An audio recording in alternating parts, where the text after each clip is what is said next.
Rain hammered against the windows of the small cafe as if the sky were trying to warn her. Maya stepped inside with her 4-year-old daughter, Alina, shaking off the cold, unaware that fate had chosen this ordinary afternoon to change everything. Her heart was tired, her spirit thin, but she forced a smile for her daughter.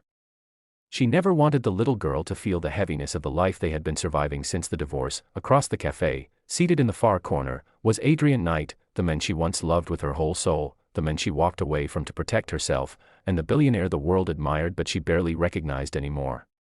He was staring at a laptop screen, his jaw tight, his eyes hollow. He did not look up when the bell above the cafe door rang. For a moment, Maya stood still, unaware of him, focused only on wiping the rain from Alina's cheeks. The little girl giggled and wrapped her small arms around her mother's neck, and that soft laugh was what finally made his head rise. Adrian froze, his eyes widened as he saw a tiny girl with his own dark hair and his mother's warm brown eyes. A child he had never met. A child whose existence he had only guessed but was never allowed to confirm. And holding her, the woman he had loved so deeply that even 4 years of silence could not erase her from his chest. Maya did not see him. Not yet. She just guided Alina to a small table, her hands trembling from more than the cold. Money was tight. Life was tight. She had come here only because today was her daughter's birthday, and she wanted to give her one small treat, a slice of chocolate cake they could hardly afford. The cafe was almost empty. That made it impossible for Adrian to ignore them, impossible to pretend this was a coincidence he could walk away from. He closed his laptop without really understanding he had done so and stood up slowly, every step heavy, scared. He had faced boardrooms, scandals, empires, but nothing frightened him like the thought of approaching Maya again. When she finally looked up and saw him standing there, everything inside her collapsed for a moment. Her breath halted, her fingers tightened around the cup she was holding. She did not want him to see her like this, tired, underpaid, overwhelmed, and carrying the daughter he never knew. Adrian swallowed hard. Maya, he whispered, her voice trembled. Adrian. What are you doing here? I could ask you the same, he replied softly, but his eyes kept drifting to the child in her lap. Is she? Maya flinched. Please. Not here.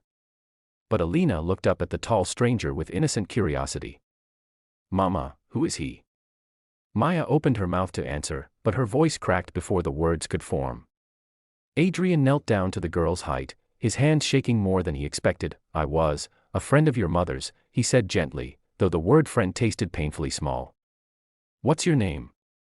Alina, she said proudly, kicking her little feet. His eyes glistened. He recognized the name instantly.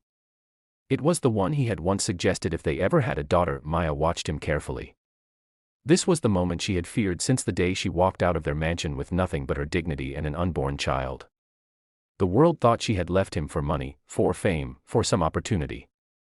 But the truth was far more painful. She had left because she had grown tired of feeling invisible in his world of ruthless business, endless travel, and cold boardrooms. She had loved him enough to lose herself trying to keep up.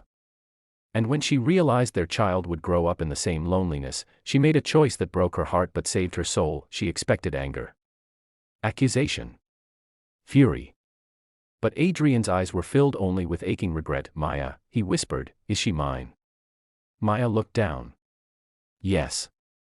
The cafe seemed to fall silent. Even the rain outside softened as if listening. Adrian sat across from them slowly, his breath unsteady. Why didn't you tell me?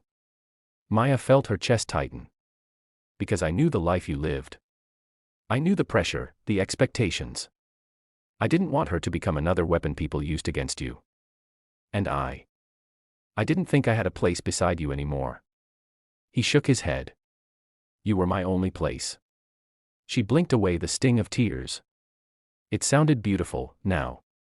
But back then, she had cried alone while he stayed late at meetings she was never part of. She had begged for time. He had been too busy building a legacy to see the love slipping away from him. But now, watching him gently brush a crumb off their daughter's cheek, she saw something new in him, softness. Vulnerability. A man who had lost something he never knew he needed. Alina pointed at the cake on the counter. Mama, can I get the big one? Maya bit her lip. Not today, sweetheart. We'll get this small one. Adrian stood before she finished the sentence and walked to the counter. When he returned, he carried the biggest chocolate cake in the cafe, with a single candle placed carefully in the center. Maya's breath broke. Adrian, you didn't have to. I know, he said quietly. But I want to. More than anything. They lit the candle together. Alina clapped and made a wish before blowing it out. Adrian watched her as if he was watching his own heartbeat outside his chest. After cake and warm cocoa, Alina dozed off against Maya's shoulder. For a long moment, only silence remained between the former lovers. I can't get back the years I missed, Adrian murmured. But please, don't shut me out again. Let me be part of her life. And if there's even the smallest chance, let me try to be part of yours again too. Maya closed her eyes, struggling with the storm inside her. She had built walls to protect herself. But today, she had seen a man willing to break his own to reach her. I'm not promising anything, she whispered. But, we can start with honesty. And time. Adrian nodded with a grateful smile.